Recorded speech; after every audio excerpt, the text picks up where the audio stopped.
Morris.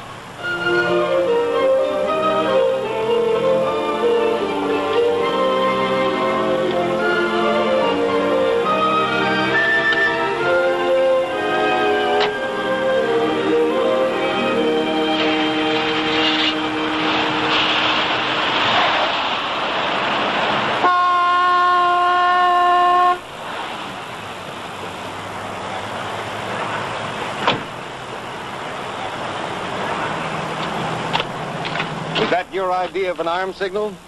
You know, we got laws to deal with people like you. Well, listen, I won't let it happen again if you'll give me a break next time, sir. I'm afraid I can't do that, but I know where you can get a lawyer.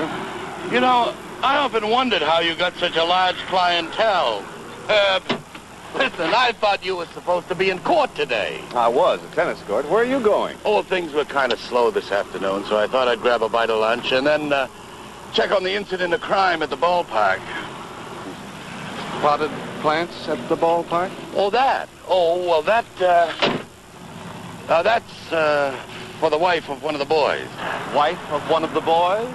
Yes, she's in the hospital. Oh. Listen, about the ballpark, you interested? No, I passed better off than that. But I am interested in one of your prisoners, Fred Reynolds. Oh, well, you won't be when you heard his story. You know, Reynolds admits that he sold the jewelry to a pawnbroker for $2,800. Now, first he wouldn't say anything at all. Then he said he bought the stuff for $400 from a customer who comes in the place where he works as a bartender. Then he didn't know who the customer was, couldn't describe him, so in addition to being a thief, he's a very unconvincing liar. How'd you catch him? The pawnbroker turned him in. He had Reynolds sign his name and address on a form. Why did the pawnbroker call you after he'd bought the jewelry? And why did Reynolds give his correct name and address? You just pinpointed a hole in the theory. Well, I promised I'd talk to Reynolds, and I'd like to see his file. Will you arrange it? Okay. It's your afternoon. Herb, the next time I take the afternoon off, I'm ignoring all calls from headquarters. This will only take a minute. Look at the bright side, John. You're indispensable. I'd much rather be dispensable and see the ball game. As a matter of fact, I've missed the first 2 innings. I noticed the report in Reynolds' file stated that the couple that owned the jewelry had been in the Golden Grill several times for drinks, but this was the first time they'd been there for dinner. So they were robbed twice in one night. What's the point, Herb? You didn't come down here to tell me what's in Reynolds' file. The Golden Grill has to figure in here somewhere with Reynolds. Agreed. The people came in to have drinks a couple of times. They spent money like they had it. Then Reynolds waited for his opportunity. And the night they had dinner, he sent somebody over to loot their house. He's guilty, Herb. Admittedly, he sold stolen goods. The question is, did he do it knowingly?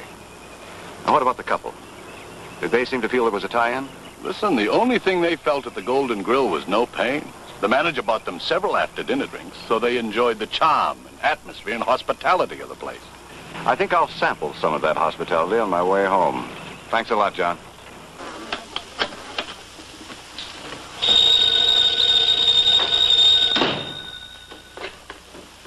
Weston.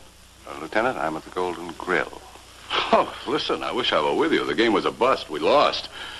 You know, it's a funny thing, Herb. I was just thinking about you. Well, it's fate, John, just fate. I think I just dialed the wheel of fortune. Now, what is that supposed to mean? Well, it means you're part of my destiny. I can't explain now. I'll do that later. Right now, I'm interested in Hodges, the owner of the grill. He wasn't here the night of the burglary. Mm-hmm. Oh, we checked him out. He's clean. Has Reynolds had any visitors? Oh, yes, Reese. There's union representative and Gloria Dallas. That's interesting. When did Reynolds tell his story about buying the jewelry? Before or after her visit? After the visit. All right with you if I come by in the morning to see Reynolds? Sure, but listen. The assistant DA called this afternoon, and it looks like they're going to indict Reynolds. Thanks, John. You forgot to mention that the Golden Grill is an Upper Strata Lonely Hearts Club. Herb, how'd you like the manager? Oh, does she like potted plants?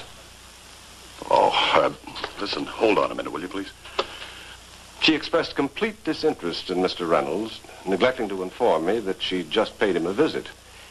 I wonder if it's just coincidence that Reynolds came up with his story about buying the jewelry just after she'd seen him. Well, ask Reynolds. He's the man with the answers. You know, we just opened the new recreation yard today. He's down there gambling with the rest of the little lads. Yeah, this'll get you through. And I know she's been supporting her sick mother. Really, Reynolds? Her mother died 10 years ago. That's a lie. The lieutenant doesn't lie. But Gloria said she needed the money for her mother's operation. Boy, have you bought the Brooklyn Bridge lately? Fred, I saw Gloria yesterday afternoon. She wasn't interested in you. She didn't even try to defend you.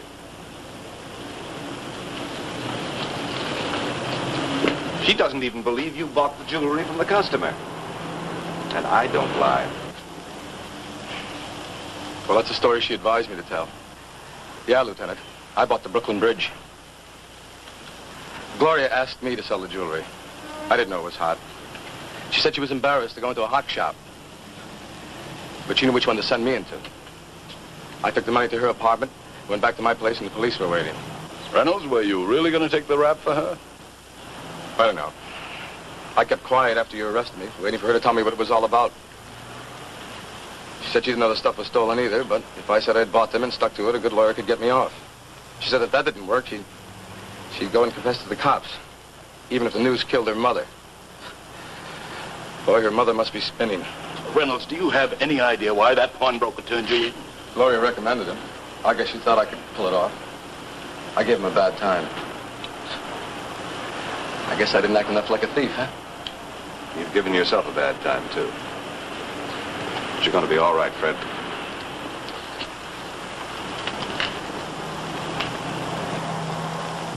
I wish I were sure he'll be all right.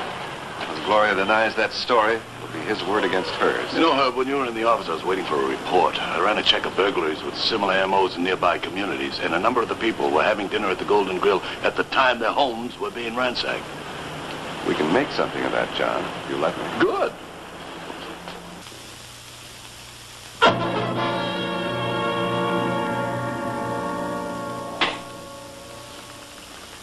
Turn around.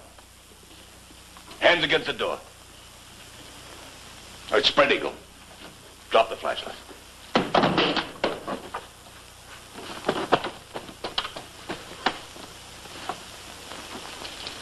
Well, what do you know? Maris's keys, the parking attendant, you, Gloria Dallas.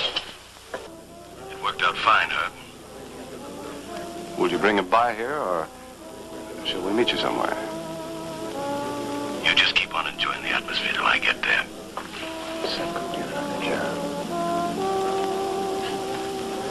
But that's Fred Reynolds' lawyer. It's cash. It can't be traced. All right, you two. Joe, take care of him. Sergeant Hines, I'm going to see to it that you're firstly commended for this. I'd rather have the rest of the night off. Oh, I'm sure the lieutenant can arrange that. Shall we finish dinner? Check your hat, sir.